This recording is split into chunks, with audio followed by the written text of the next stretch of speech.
Who am I? How did I get here? Where did I park my car? The key to our past, to our identity itself, lies in memory. But what exactly is memory? That's a harder question than you might think. There's your memory of last weekend, but is that different than, say, your ability to ride a bicycle? It turns out that there are several different types of memory. There's the memories we aren't aware of, called implicit memories, and then there are the ones that we are aware of. Of these, we have episodic memories, which are memories of specific events. Walking into this classroom, for example. Then there's semantic memories. That's facts, but without any real context.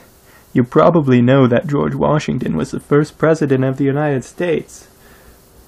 But do you remember exactly when you learned it? But where exactly does memory start?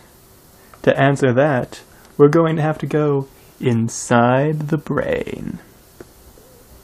Now, in the brain there's the frontal lobe, where abstract thinking, planning, and problem-solving takes place. There's the parietal lobe, which integrates sense information and builds a picture of your environment. The occipital lobe is responsible for sight, and the cerebellum takes care of balance.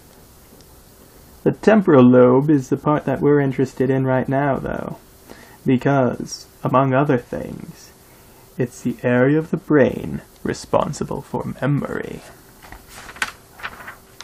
Going beneath the cerebrum, we have a group of structures called the limbic system. This is a very old part of the brain, and it's responsible for emotion, smell, and memory. The hippocampus, Greek for seahorse because of its shape, is the part of the brain that consolidates short-term memories into long-term memories.